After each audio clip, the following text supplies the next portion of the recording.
함께 들을 하나님의 말씀, 신약성경 사도행전 7장 54절에서 8장 3절 말씀입니다. 사도행전 7장 54절에서 8장 3절 말씀 교독하시는데 제가 먼저 읽고 8장 3절은 함께 읽겠습니다. 그들이 이 말을 듣고 마음에 찔려 그를 향하여 이를 갈거늘 스데반이 성령 충만하여 하늘을 우러러 주목하여 하나님의 영광과 및 예수께서 하나님 우편에 서신 것을 보고 말하되 보라 하늘이 열리고 인자가 하나님 우편에 서신 것을 보노라 한대 그들이 큰 소리를 지르며 귀를 막고 일제히 그에게 달려들어 성 밖으로 내치고 돌로 칠세 증인들이 옷을 벗어 사울이라 하는 청년의 발 앞에 두니라. 그들이 돌로 스데반을 치니 스데반이 부르짖어 이르되 주 예수여 내 영혼을 받으시옵소서 하고 무릎을 꿇고 크게 불러 이르되 주여 이 죄를 그들에게 돌리지 마옵소서. 이 말을 하고 자니라. 사울은 그가 죽임당함을 마땅히 여기더라. 그날에 예루살렘에 있는 교회에 큰 박해가 있어 사도 외에는 다 유대와 사마리아 모든 땅으로 흩어지니라. 경건한 사람들이 스데반을 장사하고 위하여 크게 울더라. 사울이 교회를 잔멸할세 각 집에 들어가 남녀를 끌어다가 옥에 넘기니라. 아멘. 아멘. 오늘 우리의 신앙의 삶이 하나님을 힘있게 의지하는 삶이 되기를 간절히 바랍니다. 여러분들이 매일매일의 삶 속에서 하나님을 온전히 의지하시고 또 하나님의 주권과 하나님의 인도하심을 신뢰하시면서 이 믿음의 길을 힘있게 가시기를 간절히 바랍니다. 오늘도 우리가 함께 모여서 공동체로 예배하고 하나님의 말씀을 함께 들으며 하나님의 뜻을 분별하고 또 하나님의 그 위로와 또 하나님의 평강, 하나님의 은혜가 우리 가운데 누려지는 복된 시간이 되기를 바랍니다. 오늘도 성령께서 이 시간 우리 가운데 역사하실 줄 믿습니다. 스데반은 산헤드린 공회 앞에 서서 담대하게 복음을 전했죠. 산헤드린 이 공회의 공회원들, 그들은 나름대로 명망 있는 자들입니다. 종교 지도자들이었고요. 나름대로 내노라 하는 그런 실력을 가진 그런 사람들이었습니다. 그들을 향해서 스데반이 굉장히 도발적인 그런 뉘앙스를 가지고 그들에게 복음을 전하고 51절 말씀에 보면 그들에게 이렇게 이야기합니다. 목이 곧고 마음과 귀에 할례를 받지 못한 사람들아, 너희도 너희 조상과 같이 항상 성령을 거스르는도다. 이 사람들을 향해서 할례 받지 않은 자들이라고 이야기합니다. 할례 받지 않았다. 이것은 유대인의 정체성을 뒤흔들어 놓는 이야기죠. 대단히 위험한 발언입니다. 스데반은 지금 그들의 영적인 상태가 그와 같다고 말하고 있는 겁니다. 그들의 마음은 자기 욕심과 고집으로 가득 차 있었습니다. 그들은 할례를 받았다고 하는 외적인 증거는 있었죠. 외적인 표시는 있었죠. 그들은 나름대로 종교 지도자들이었죠. 그들은 나름대로 타이틀을 가지고 사람들 앞에서도 내노라 하면서 그렇게 신앙의 삶을 산다 하는 자들이었습니다. 그러나 그들은 실제로는 알맹이 없는 자들과 같았습니다. 그들은 실제로는 할례 없는 자와 같았습니다. 이방인과 같았다는 거죠. 하나님을 믿는다 하지만, 하나님을 섬긴다 하지만, 하나님 말씀대로 산다 하지만 실제로 그들은 그렇게 살지 않았습니다. 오히려 그들은 하나님의 말씀을 들으려고 하지도 않았었죠. 하나님의 말씀을 들어 행하지 않는 많은 사람들, 그들을 비판하고 비난하고 평가는 했지만 실제로 말씀을 지키고 살지 않는 그들 자신의 모습은 돌아보지 않는 그런 자들이었습니다. 이런 이 산헤드린 공회원들을 향해서 스데반 집사가 하나님의 말씀, 복음의 메시지를 힘있게 증거했을 때 그들은 이 복음의 메시지 앞에 어떻게 반응하고 있습니까? 오늘 우리는 그 반응을 함께 살펴볼 텐데요. 이 스데반 집사가 신실하게 복음을 전한 그 결과가 무엇인지를 통해서 오늘 예수님 믿는 저와 여러분들, 오늘 예수 그리스도의 십자가와 부활의 증인으로 부름받은 저와 여러분들이 이 땅을 살아갈 때 우리가 마주하게 되는 세상으로부터의 반응이 무엇인가? 오늘 우리는 그것을 또한 살펴보게 될 겁니다. 그리고 과연 우리는 어떻게 우리에게 주어진 이 사명을 끝까지 잘 감당할 수 있을까? 하나님의 은혜를 의지하면서 오늘 말씀을 여러분들과 함께 나누려고 합니다. 스데반 집사는요, 마지막 죽음의 순간까지 신실하게 복음을 전했습니다. 우리 주님께서 그를 불러 세우신 그 귀하고 복된 그 직분, 그 사명 끝까지 감당하다가 주님 품으로 가는 스데반 집사의 모습을 우리는 보게 됩니다. 오늘 저와 여러분들도 이런 삶을 살다가 주님 앞에 갈 수 있기를 바랍니다. 끝까지 우리에게 맡겨주신 사명 잘 감당하다가 주님 부르시는 날에 주님 앞에 간다면 그것이야말로 가장 복된 인생이 아니겠습니까? 오늘 스데반 집사가 전한 이 복음의 메시지 앞에 이 산헤드린 공회의 이 공회원들은 크게 두 가지로 반응하게 됩니다. 첫 번째 반응은요, 분노에 차서 스데반 집사를 죽이는 거고요. 스데반 집사가 죽은 뒤에는 교회를 크게 박해한 것입니다. 이 두 가지가 복음을 전한 결과죠. 조금 더 구체적으로 살펴보겠습니다. 스데반 집사가 산헤드린 공회 앞에서 복음을 전하자 이 복음의 메시지를 들은 사람들의 반응을 오늘 성경은 우리에게 소개합니다. 그들은 마음에 찔렸다 그렇게 표현합니다. 마음에 찔렸다. 여기 마음에 찔렸다라고 하는 이 단어의 의미는 톱으로 조각조각 톱질하다 그런 뜻입니다. 이 산헤드린 공회의 공회원들의 마음이 복음을 듣자마자 어떻게 반응했다고요? 마치 톱으로 그들의 마음을 조각내어 썰듯이 그들의 마음이 그렇게 되었다는 겁니다. 즉 그들의 마음이 거칠어졌고요. 그들의 마음이 뒤틀릴 대로 뒤틀렸다는 것. 이것이 바로 마음에 찔려라고 하는 이 표현이 담고 있는 뜻입니다. 영어 성경은 이 표현을 그들이 경노해서 펄펄 뛰었다라는 의미로 번역을 했습니다. 그들은 또한 이를 갈았습니다. 이를 갈았다. 여러분 언제 이를 갈죠? 너무 이 분노가 가득 차서 이것을 참을 수 없을 때, 그렇죠? 이 강렬하고 아주 극렬한 그런 분노의 표시, 이것이 바로 이를 가는 거죠. 존 칼빈은 이 본문을 해석하면서 그들은 광기에 사로잡혔다 그렇게 표현했습니다. 광기에 사로잡혔다. 미쳤다는 거죠. 제정신이 아니라는 거죠. 복음의 메시지를 듣고 그들의 반응은 분노하고 이를 갈았다는 거예요. 마음이 뒤틀릴 대로 뒤틀려서 이 복음의 메시지 앞에 그들은 미쳤다는 겁니다. 평소에는 얼마나 점잖았겠어요.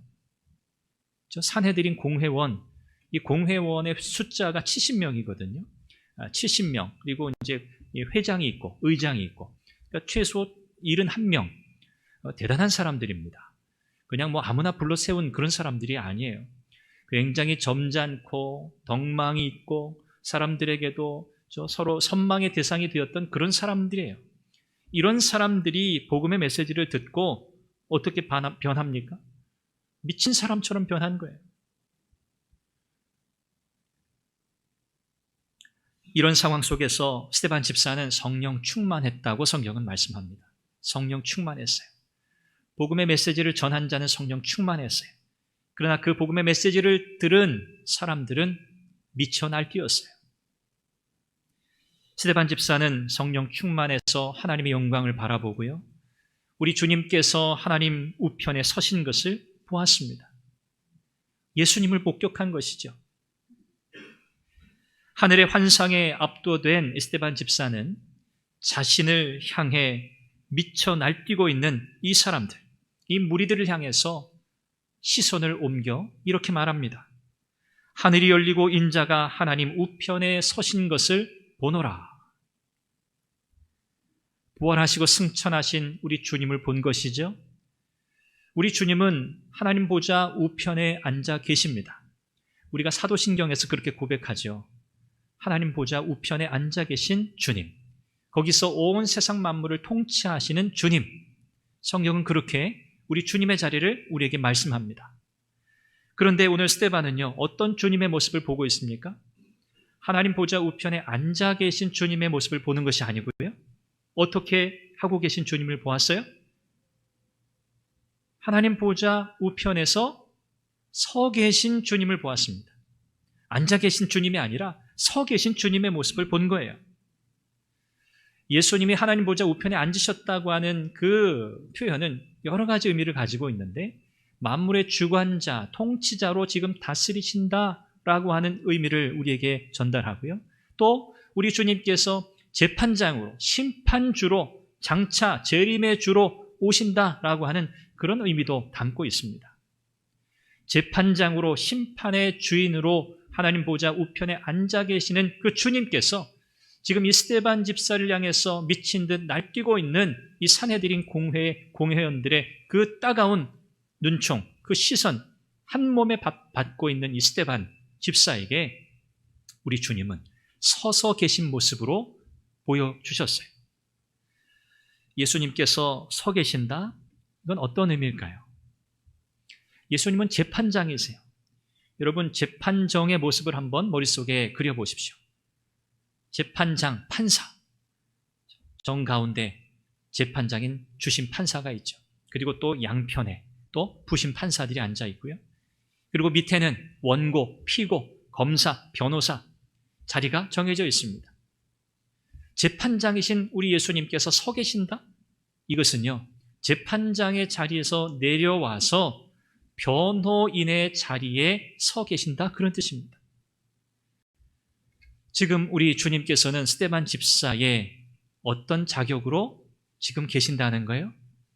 변호인의 자격으로 지금 계신다는 그런 뜻이에요. 스데반 집사가 지금 재판받고 있잖아요. 산헤드린 공회원들 앞에서 신성모독이라고 하는 이 엄청난 이 죄명을 뒤집어 쓰고 지금 재판 중이잖아요. 그런 스데반 집사에게 우리 주님은 그를 위로하시고, 넌 혼자가 아니야. 내가 너와 함께 있어. 너는 지금 옳은 일을 하고 있는 거야. 너는 지금 진리편에 서 있는 거야. 내가 너의 변호인이 되어주마. 라고 우리 주님께서는 지금 스데반에게 나타나 보여주시는 겁니다. 오늘 우리 주님께서는 저와 여러분들의 변호인이 되신 줄 믿습니다. 세상 그 어떤 권세와 그 어떤 세력이 우리를 해하려고 하고, 우리를 세상의 법정에 세우고, 우리를 비난하고, 우리에게 어떤 죄목을 뒤집어 씌운다 해도 우리 주님께서 우리의 변호인이 되어주신다. 이것이 오늘 저와 여러분들에게 큰 위로가 되기를 바랍니다. 스데반의 이 이야기를 들은 이 무리들이 어떻게 반응하고 있는지 오늘 성경은 또 우리에게 소개합니다. 그들은 큰 소리를 지르며 귀를 막고 일제히 스데반에게 달려들었습니다. 큰 소리를 지르며 귀를 막았어요. 여러분, 그런 경험이 있으시죠? 소리를 지르시면서 귀를 막은 경험 있으시죠? 언제 그렇게 하세요? 그런 경험이 없으신가요? 큰 소리를 내면서 귀를 막는 것. 누군가 나에게 하는 그 이야기 듣기 싫다는 거잖아요. 그 이야기 하지 말라는 거잖아요. 이건 그냥 듣기 싫으니까 그냥 말씀하지 마세요. 이런 정도 수준이 아닌 거잖아요. 소리를 지르고 귀를 막는다는 것은 여러분 가장 그 감정의 그 상태가 최고조에 이르렀다는 거잖아요. 뭐 지금 이 시간 우리가 여기서 해볼 수는 없습니다만 여러분 충분히 상상이 되실 거예요. 일제히 스데반에게 달려들었어요. 여러분, 악한 사단의 지배 아래에 있는 사람들의 이 반응이에요, 이건. 하나님의 말씀, 진리, 복음이 선포될 때, 그들의 귀에 이 복음의 메시지가 생명의 복음이 그들의 귀에 들려질 때, 사탄의 지배 가운데 있는 이 악한 자들은 이와 같이 반응할 수밖에 없어요. 듣기 싫다는 거예요. 적극적으로 거부할 수밖에 없는 겁니다. 이들은 스데반의 메시지에 이런 강한 거부 반응을 보여요. 거기서 멈추지 않습니다. 그들이 왜 스데반에게 달려들었겠어요? 그들은 스데반을 어떻게 해요? 성 밖으로 내칩니다. 그리고 돌로 쳐서 그를 죽였어요. 그들은 나름대로 명분이 있었을 거예요. 이 스데반이 신성모독의 죄를 지었다는 거죠. 신명기 15장에 근거해서 이 스데반은 신성 모독죄를 지었으니 돌로 쳐 죽여야 한다. 율법대로. 그들은 거기에 정당성을 부여했을 거예요. 그런데 여러분, 스데반이라고 하는 사람은 전혀 죽을 이유가 없어요. 사실 스데반은 무엇 때문에 죽은 거예요? 그가 전한 메시지 때문에 죽었어요. 그가 전한 복음 때문에 죽은 거예요. 스데반이 뭐 악한 일을 했습니까? 뭐 사기를 쳤습니까? 살인을 했습니까? 죽을 만한 일을 한 적이 없어요, 스데반은. 그런데 그들은 신성 모독이라고 하는 죄를 뒤집어 씌워가지고 스데반을 죽인 거예요. 명백한 살인이죠. 명백한 살인이에요. 우리는 여기서 복음의 본질을 발견하게 돼요. 사도 바울이 고린도후서 2장 16절에서 이렇게 말씀해요. 이 사람에게는 사망으로부터 사망에 이르는 냄새요, 저 사람에게는 생명으로부터 생명에 이르는 냄새라. 복음의 메시지가 어떤 사람들에게는 사망의 냄새예요. 어떤 사람들에게는 생명의 냄새예요. 이 복음이 가져오는 두 가지 반응입니다. 복음이 전해지면 두 가지 반응밖에 없어요.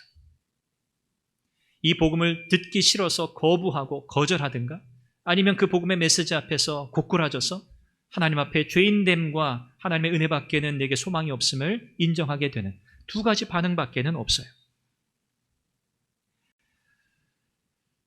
오늘 우리가 하나님의 말씀을 온전하게 전하고 가르치고, 이것은 우리의 사명입니다. 우리는 끝까지 이 사명 감당해야 돼요. 그런데 존 칼빈이라는 우리 종교개혁자가 그렇게 말한 것처럼 우리가 하나님의 말씀을 이렇게 가르치고 전할 때 모든 사람들이 우리가 바라고 원하는 대로 반응하리라 기대해서는 안 돼요. 우리는 소망이죠.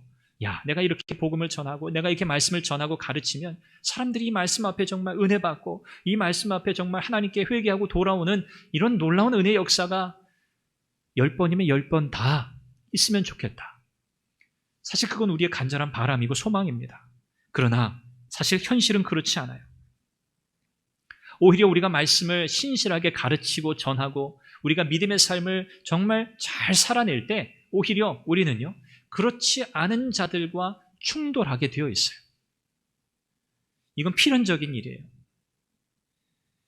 그래서 우리는 우리의 이 복음 전하고 믿음의 삶을 신실하게 사는 이 모든 우리의 신앙의 삶의 이런 결과가 우리가 바라던 대로 이루어지지는 않는다라는 그런 교훈을 우리가 얻게 돼요. 그래서 우리는요, 어떻게 해야 합니까?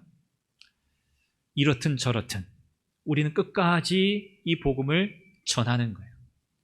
우리는 이 말씀의 가르침을 지속적으로 받는 거예요. 우리가 가르침 받은 대로 우리는 믿음의 삶을 신실하게 살아가는 거예요.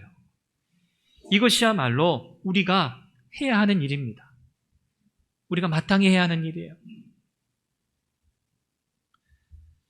스데반 집사는 절체절명의 위기, 그리고 죽음이 임박한 그 시점에 이르기까지 자신을 향해 돌을 던지는 그 사람들을 집중해 보지 않아요. 지금 자신을 죽이려고 돌을 집어 던지는 사람들에게 시선을 고정하지 않았다는 거예요. 스데반은 어떻게 하죠? 그는 성령 충만하여 하늘을 우러러 보았습니다. 하나님의 영광을 본 것이죠. 사람과 세상에게 자신의 시선을 두지 않고 인생의 주권자이신 하나님께 그의 시선을 돌리는 스데반 집사의 모습을 보게 됩니다. 그리고 이렇게 기도하죠. 나의 영혼을 받아주십시오. 자신의 영혼을 우리 주님께 맡깁니다. 그리고 또 자신을 향해서 돌을 던지고 있는, 사실 그들은 원수와 같은 자들이잖아요. 그들을 용서해달라고, 그들이 행하는 일을 그들이 알지 못한다고 스데반은 기도합니다. 여러분, 누구의 모습이 떠올리세요? 예수님이죠. 스데반 집사는 우리 예수님을 닮았어요. 예수님의 죽음과 비슷해요. 그의 마지막 순간 그의 영혼을 하나님께 맡기고 자신을 죽이려는 자들, 그들을 용서해달라고 스데반 집사는 우리 주님과 같이 그렇게 기도했어요. 이 기도를 마치고 스데반 집사는 숨을 거두었습니다. 경건한 사람들이 스데반을 장사 지내고 그를 위해서 크게 애곡했다고 성경은 말씀해요. 당시에 이 공식적인 법 집행에 의해서 죽임을 당한, 사형당한 사람들, 이 사람들을 위해서는 애곡하지 못하게 되어 있어요. 슬퍼하지 못하게 되어 있어요. 그런데 오늘 성경에 경건한 사람들이라고 언급된 사람들, 그들이 구체적으로 누군지는 우리는 알 수 없어요. 그러나 그들이 스데반 집사를 위해서 애곡했다. 이것은 스데반 집사가 억울한 죽음을 당했다는 그런 뜻이에요. 그는 죽을 이유가 전혀 없었다는 거죠. 불법적인 방법으로 죽임 당했다는 그런 뜻이죠. 스데반 집사의 죽음은 오늘 믿음의 길을 가는 저와 여러분들, 하나님의 자녀인 성도의 마지막 죽음의 모습이 어떠해야 하는가를 우리에게 가르쳐주는 장면이라고 할 수 있습니다. 복음을 신실하게 전했던 스데반 집사, 결국 그에게 돌아온 것은 무엇이죠? 죽음입니다. 복음의 메시지를 전한 그 이후로 스데반 집사는 순교했어요. 거기서 멈추지 않았습니다. 스데반 집사를 죽음에 내몬, 죽인 이 사람들은 결국 교회를 박해하기 시작해요. 그래서 예루살렘 교회에 큰 박해가 일어납니다. 산헤드린 공회는 예수 그리스도의 이 십자가 부활의 증인으로 부름받은 복음의 메신저로 세워진 이 교회, 예루살렘 교회를 박해하기 시작했어요. 그냥 박해가 아닙니다. 겁주는 게 아닙니다. 교회를 잔멸하려고 했어요. 잔멸.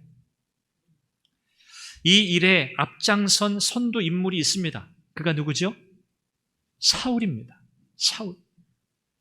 사울은 선두에 앞서서 교회를 잔멸하는 일에 앞장섰어요. 성경에 보니까 사울은 스데반 집사가 죽는 것을 마땅히 여겼다 그랬어요. 마땅하게 여겼다. 여기 마땅히 여겼다, 이것은요, 스데반의 죽음에 대해서 조금의 양심의 가책이나 연민이나 후회, 이런 것이 전혀 없었다는 거예요. 스데반은 당연히 죽어야 했다라고 생각했다는 거죠. 사울은 그렇게 생각했어요. 스데반은 율법을 깨트리는 자다. 율법의 파괴자다. 그는 신성모독의 죄를 지은 자다. 그를 율법에 따라 처형하는 것은 하나님께 충성하는 거다. 사울은 이렇게 믿었어요. 그래서 이 스데반을 죽이는 그 현장에 있으면서 이 스데반의 죽음을 당연한 것으로 여겼던 거죠. 그리고 그 후에 사울은요, 매우 계획적이고 조직적으로 예수 믿는 성도들을 잡아 감옥에 가두기 시작했습니다. 매우 잔인하게 했어요. 여기 잔멸한다고 하는 이 단어의 의미가 그런 뉘앙스를 가지고 있어요. 이 잔멸한다라고 하는 이 단어, 리마이노라고 하는 헬라 단어인데, 이 맹수가, 사나운 짐승이 자기가 사냥한 이 짐승의 고기를 갈기갈기 찢는 그 장면, 이걸 묘사한 그 의미를 담고 있는 단어가 리마이노라고 하는, 잔멸한다라고 하는 단어예요. 그러니까 사울이 교회를 잔멸했다라고 하는 단어는 그냥 뭐 잡아서 감옥에 가둔다는 그런 단순한 그런 의미가 아니고요. 이 사울의 이 마음에 어떤 심정을 가지고 그렇게 했는가를 보여주는 장면이에요. 사울은 매우 엄청난 증오심을 가지고, 저 예수 믿는 저 사람들, 저들은 하나님의 율법을 어기는 자요 신성 모독죄를 저지르는 자들이니 스데반과 같이 그들도 죽어야 마땅한 자들이라고 생각하고, 강한 확신을 가지고, 증오심을 가지고, 마치 맹수가 고기를 찢듯이 그런 심정을 가지고 예루살렘 교회와 성도들을 박해했다는 거예요. 사울이 좀 달라 보이죠? 이야, 그 정도였는가? 사울이 후에 바울이죠. 회심한 후에 이때 일을 회상하면서 이렇게 자기가 고백했어요. 갈라디아서 1장 13절에 내가 이전에 유대교에 있을 때 행한 일을 너희가 들었거니와 하나님의 교회를 심히 박해하여 멸하고. 이 바울에 대해서는 사람들이 너무나 잘 알고 있어요. 그가 어떻게 교회를 박해했는지, 그가 어떻게 예수 믿는 자들을 감옥에 넘겼는지 너무나 잘 알고 있어요. 디모데전서 1장 13절에서도 이렇게 이야기해요. 고백하는 거죠. 내가 전에는 비방자요, 박해자요, 폭행자였으나, 자기가 그런 사람이었다는 거예요. 그런 사울을 우리 주님께서 만나서 그를 변화시키셨어요. 결국 그를 이방인의 사도로 그의 마지막 순간까지 하나님은 그를 사용하시죠.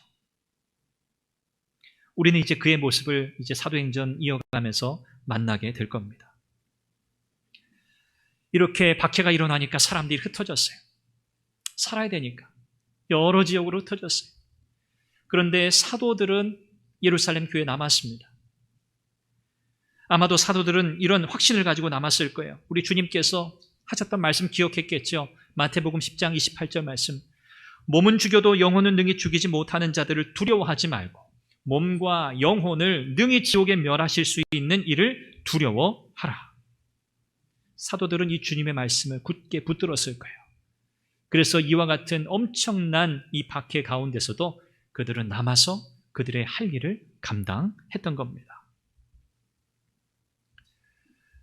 오늘 우리는 스데반 집사의 복음 설교와 그리고 그의 순교, 그의 일로 이어지는 예루살렘 교회를 향한 큰 박해의 시작이 되는 현장을 오늘 말씀을 통해서 살펴보았습니다. 이제 그 뒤를 이어서 이어지는 이 사도행전의 메시지를 통해서 우리가 어떻게 복음의 메시지가 그럼에도 불구하고 힘있게 세상 가운데 퍼져나가는지를 우리는 확인하게 될 겁니다. 오늘 말씀의 결론을 맺습니다. 오늘 우리는 말씀의 제목과 같이 복음의 전파자가 되어야 할 것입니다. 이것이 우리를 구원하신 우리 주님의 그 부르심의 사명입니다. 사도행전 전체 주제가 무엇이라고 말씀드렸죠? 예수 그리스도의 십자가와 부활의 증인이 되는 것. 그것을 위해서 오늘 우리를 부르셨다는 것. 이게 사도행전의 주제입니다. 스데반 집사는 그 사명 끝까지 감당하다가 순교했습니다. 그리고 교회는 여전히 그 사명을 감당하도록 부르심 받았고 오늘도 이 사명 감당하고 있는 줄로 믿습니다. 바른 복음을 전하다가 고난을 받을 수 있습니다. 우리는 이 사실을 늘 기억해야 합니다. 우리가 이걸 받아들이고 살아야 해요. 아, 복음 전하다가 이런 박해를 우리가 받을 수 있구나. 스데반 집사의 마지막 순간을 우리는 기억해야 합니다. 그는 마지막 순간까지 온전한 제자의 삶을 살았구나. 예수님과 비슷한 그 죽음을 맞이한 스데반 집사. 돌에 맞아 죽는 그 순간까지 예수님처럼 그들을 용서했던 스데반 집사. 그리고 자신의 영혼을 주님께 맡겼던 스데반 집사. 오늘 우리도 스데반 집사의 이런 삶을 본받아야겠구나 라고 하는 결심을 하게 됩니다. 우리를 핍박하는 자, 우리를 박해하는 자들을 향해서 우리가 어떤 태도를 보여야 할 것인가도 우리는 또한 배우게 되죠. 이 스데반 집사의 순교와 교회를 향한 박해를 통해서 일어난 결과를 우리는 또 기억해야 합니다. 어떻게 되었죠? 많은 성도들이 흩어졌습니다. 결국 그들이 흩어짐으로 말미암아 복음이 여러 지역으로 확산되는 계기가 되었습니다. 하나님께서 그렇게 이 모든 상황을 주도하신 거죠. 복음이 전파되게 하시려고, 복음이 확산되게 하시려고 하나님은 이 초대교회의 역사의 현장 속에서 박해라고 하는 방법, 수단을 우리 하나님께서는 사용하셨어요. 뭐 좀 다른 방법이 있으면 좋겠다. 좀 점잖은 방법, 좀 괜찮은 방법, 서로 어렵지 않고 불편하지 않고 힘들지 않고 고통스럽지 않은 방법이면 좋겠다. 우리는 그렇게 생각합니다. 물론 그런 방법을 통해서도 우리는 복음 전할 수 있어요. 그러나 복음의 본질은 뭐죠? 이 복음의 메시지를 받아 듣는 이 세상이 반응하는 그 반응은 정해져 있다는 거예요. 미쳐 날뛰고요. 듣기 싫다는 거고요. 그 메시지를 전하는 메신저를 향해서 끊임없이 살기등등하여 다가온다는 거죠. 오늘 저와 여러분들의 삶과 또 우리 교회 위에 하나님께서 은혜를 베풀어 주셔서 복음 전파자로 부르신 그 부르심의 끝까지 잘 감당하는 그런 삶과 그런 사역 감당하게 해주시기를 간절히 바랍니다. 여러분, 이것을 위해서 기도하십시오. 하나님, 끝까지 이 믿음의 삶 살겠습니다. 끝까지 복음 전파자로서의 사명 감당하겠습니다. 스데반 집사에게 주셨던 그 성령의 충만함과 그 은혜와 그 담력과 용기와 지혜 내게도 주옵소서. 이것을 여러분의 기도의 제목으로 삼으시기를 바랍니다. 하나님이 우리 선한교회를 통해서 또 여러분의 삶을 통해 여러분의 사역을 통해서 이 사명 끝까지 감당하게 해주시기를 간절히 바랍니다. 기도하겠습니다. 우리 함께 기도하지요. 하나님, 내게 은혜를 부어 주옵소서. 끝까지 신실하게 복음을 전하는 복음 전파자의 삶을 신실하게 살아가게 하여 주옵소서. 담대하게 하옵소서. 용기를 주옵소서. 성령 충만케 하옵소서. 지혜를 주옵소서. 우리 교회가 하나님 이 복음의 역사를 힘있게 감당하는 교회가 되게 하옵소서. 우리 간절히 한 목소리로 기도합니다. 자비하신 아버지 하나님, 하나님께서 오늘도 주의 말씀을 통해서 하나님 우리가 복음 전파자로서의 삶을 끝까지 살아야 할 것을 말씀하시니 감사합니다. 하나님, 스데반 집사는 끝까지 복음의 증인이 되다가 순교하였습니다. 세상은 복음의 메시지 앞에 이렇게 반응합니다. 하나님, 그러나 우리에게 담대함을 주셔서 하나님 끝까지 복음을 신실하게 증거할 수 있게 주옵소서. 하나님, 교회를 향한 박해가 있습니다. 그러나 하나님, 끝까지 하나님 이 모든 상황 속에 역사하시는 하나님의 주권과 섭리를 우리가 신실하게 의지하며 하나님 끝까지 복음의 전파자로서의 사명 감당케 하여 주시옵소서. 하나님의 말씀은 매이지 않습니다. 하나님의 말씀의 능력을 힘있게 나아가게 하여 주시옵소서. 자비하신 아버지 하나님, 오늘 스데반 집사의 순교와 교회를 향한 이 박해를 통해서 복음의 본질이 무엇인가를 다시 한번 우리가 깨달았습니다. 세상은 우리의 메시지를 향해 끊임없이 이와 같은 태도로 반응할 것입니다. 그러나 낙심하지 않게 해주시고 끝까지 우리에게 주신 예수 그리스도의 십자가 부활의 증인의 삶을 살아가게 하여 주옵소서. 그리하여 복음의 역사가 힘있게 일어나고 복음이 여러 지역으로 확산되는 은혜의 역사가 있게 하시며 하나님의 말씀의 능력이 하나님 이 땅 가운데 힘있게 이루어지는 그 은혜의 역사가 있게 하여 주옵소서. 우리의 삶과 우리 교회의 모든 사역을 통해 하나님 역사하여 주옵소서. 예수님의 이름으로 기도합니다. 아멘.